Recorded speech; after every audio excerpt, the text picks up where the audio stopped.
Selamat pagi, kita berjumpa lagi di Rasta Made Berbagi Literasi di Rama Bali. Pada hari ini kita ada di program Ngakses Ngobrol Asik seputar Kepala Sekolah Sukses. Hari ini kita berjumpa dengan Ibu DRA Niluh Putu Karnadi, Bu ya.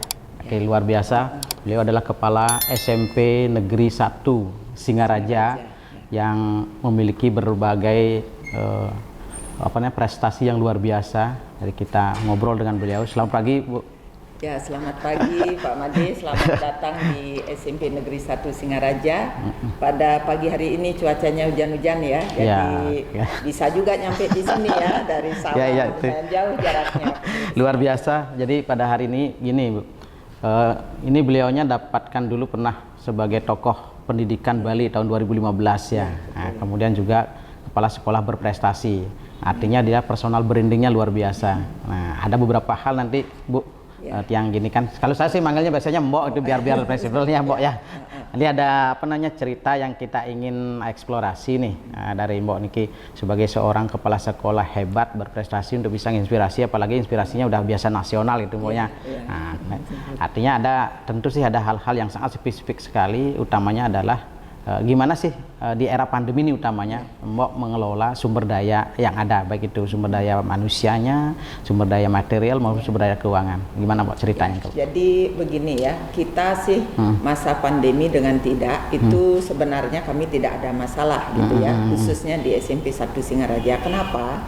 Karena memang e-learning itu kita sudah jalankan sejak 2015 kerjasama bersama Siamolet. Jadi kita sudah dari 2015 itu berkutat dengan e-learning karena kami punya rencana tahun 2017 kami mau laksanakan sistem kredit semester. Jadi salah satu syaratnya itu adalah harus e-learning. Oh ya. Nah berarti e-learning bukan karena pandemi kan? Berarti sudah digetok tularkan, disiapkan untuk 2017 sebagai salah satu sekolah yang berbasis SKS gitu ya. Sehingga satu persyaratannya adalah e-learning dan 2015 sudah mulai. Pada saat itu ada anugerah Widakusuma juga. Oke. Nah, ini bagus. Ada trik tahapan-tahapan enggak kalau memang, karena itu kan bukan sesuatu yang baru jadinya kan. Ada nggak suatu trik tertentu step demi step mencapai bukan legitimasi karena SMP 1 udah ada luar biasa. Ada step-stepnya yang bisa kita ceritain. Jadi kita sebenarnya begini, menjadi kepala SMP Negeri 1 Singaraja itu kan hal yang istimewa, artinya di sini bukan saja karena sekolah favorit, tetapi ada satu tugas penting bagi seorang kepala sekolah, di mana ketika memimpin sekolah yang sudah punya brand besar gitu ya, sudah punya nama besar gitu ya, alumninya sudah luar biasa gitu. Itu ada satu tantangan gitu ya. Bagaimana kepala sekolah mampu menjadikan sekolahnya itu lebih dari yang sudah.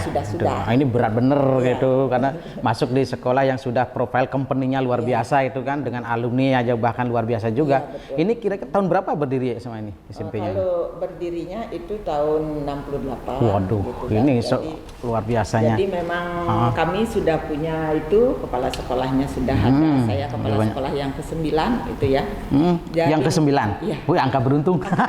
Jadi kalau di Bali itu adalah angka Nawosango. Betul. Jadi titiknya itu ada di situ. Jadi SMP 1 Singaraja mengalami fase-fase yang memang luar biasa. Hampir setiap kepala sekolahnya memiliki strategi dan pencapaian yang luar biasa. Sekarang nih berbagi strateginya itu sebagai kepala sekolah yang masuk di lembaga atau corporate yang memang sudah memiliki brand kan, Gimana strateginya itu Mbok di ngelola ini? Sebenarnya SMP 1 itu sudah punya budaya mutu yang memang luar biasa gitu dari masa ke masa gitu. Jadi sudah punya kebiasaan itu. Jadi sebenarnya tidak susah, tetapi susah juga gitu kan. Gitu. Berarti sudah ada habit. Ada habit ya, kalau punya. Budaya mutu. Kemudian kedua itu budaya disiplin. Nah, sekarang kita sebagai kepala sekolah baru tentunya setiap kepala sekolah itu kan kayak tukang masak tuh. Betul. Memang mengeceknya, gitu kan? memang kukernya juga kan. Meraciknya itu. Nah, kami di sini ketika kami menerima serah terima jabatan itu di di program jangka panjangnya yang 4 tahun ya, itu RKJM-nya, RKJM-nya kebetulan juga pas 4 tahun 8 tahun kepala sekolah yang kita ganti itu berhenti. Berarti masuk RKJM baru. Ya, masuk RKJM baru. Pas berarti langsung membuat sebuah gebrakan ada bisa masuk itu ya. Ya, jadi di situ ketika RKJM itu belum final gitu ya. Karena kita pindahnya bulan Desember ya, bulan September itu. Jadi itu kita bisa yang evaluasi dari yang diberikan itu, mana yang baik kita lanjutkan, mana yang dirasa sangat berat gitu bagi kepala sekolah baru saat itu kita mungkin pakai yang biasa yang tadinya mau 1 tahun itu pencapaiannya kita mungkin pakai jangka 2-3 tahun gitu. Jadi dari situ kita mulai. Dan satu hal yang perlu diketahui oleh teman-teman kepala sekolah yang nantinya akan punya kans untuk SMP 1 Singaraja. Nah, paling ini kita bicara nasional lah. Kalau prinsipnya tadi kan tahap awalnya tuh teman-teman. Dari tahap pertama berbagi, pertama harus paham betul RKJM. Ini step by step step RKJM, rencana kerja jangka menengah. Dan bukan sebuah kebetulan karena lo begitu datang ke sini RKJM yang kami udah finish gitu, udah final dan tinggal dilanjutin lagi. Terus langkah keduanya adalah mereview RKJM yang lama, mana yang baik kita terusin, mana yang terasa berat kita review lagi apa mau diperpanjang atau memang itu. Oke, 2 step nih rahasianya. Oke, lanjut luar biasa ini. Jadi setelah itu kita langsung di sini untuk melihat RKS. Kenapa? Dari RKJM kita review keluarnya RKS. Kenapa? Karena di SMP 1 Singaraja itu kan sudah punya budaya, gitu kan? Kesadaran dukungan orang tua alumni itu sangat kuat sekali. Betul, luar biasa karena tadi kan sudah corporate-nya punya brand, alumni udah banyak, tinggal masuk ke RKS. Ini berarti RKS-nya rencana tahunan apa ke RKJM? Rencana tahunan yang tahunannya menuju ke RKJM. Jadi di situ kita tahu kalau boleh dikatakan sumbangan pendapatan dari dana BOS yang kita terima itu lebih kecil daripada sumbangan dana komite. Itu luar biasa supportnya. Luar biasa.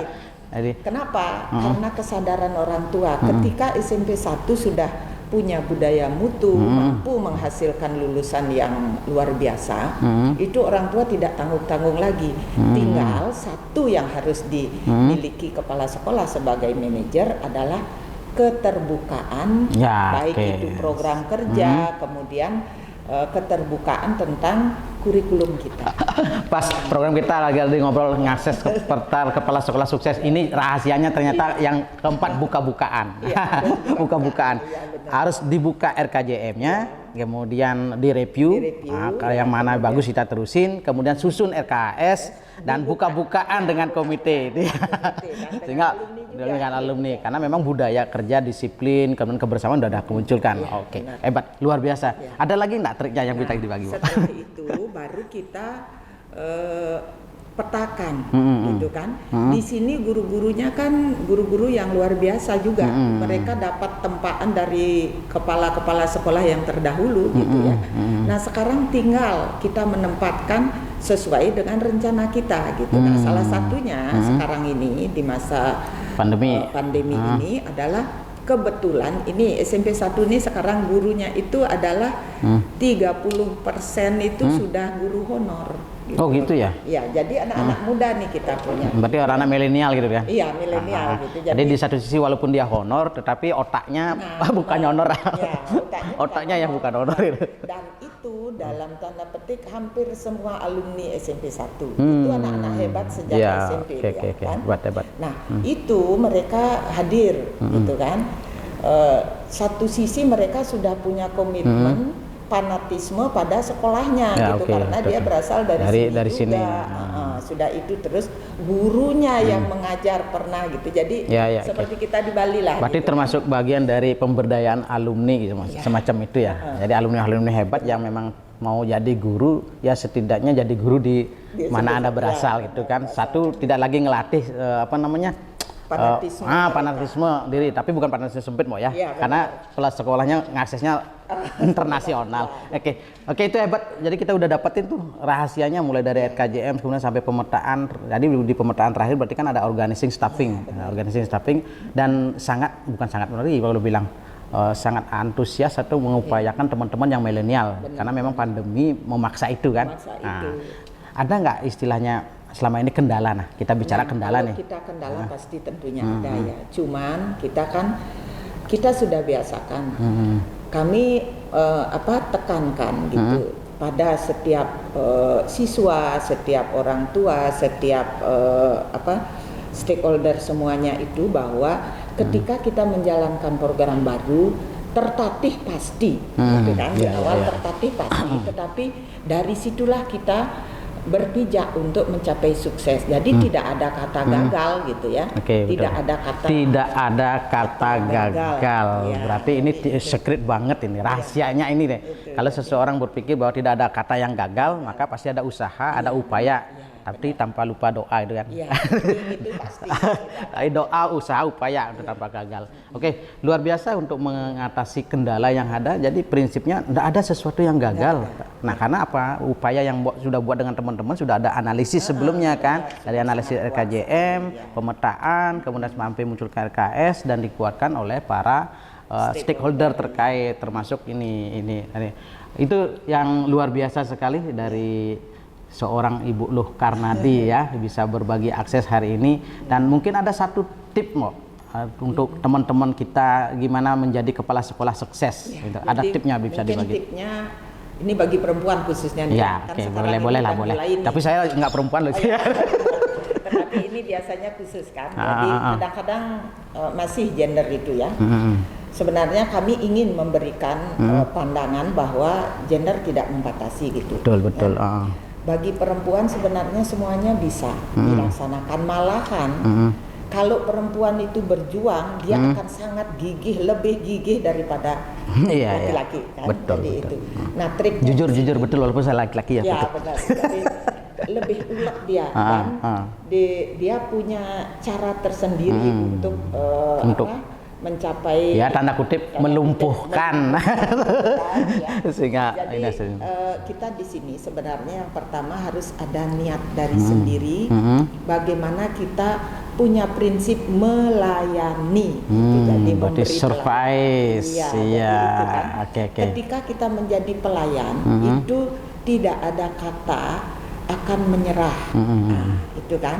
Nah, semuanya menjadi pelayan. Bagi siapa? Tentunya kalau SMK udah pasti kan. Jadi kalau SMK kan memang ada gininya, ada customernya induktif. Kalau kita di sini adalah pada orang tua. Gitu.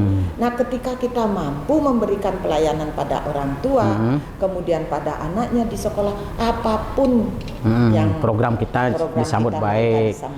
Buktinya dana komite di sini lebih besar daripada dana Bosda dan Bosnas. Bosda ada nggak Bosda? Bosda kita tidak ada. Bosnas kan lebih besar gitu kan?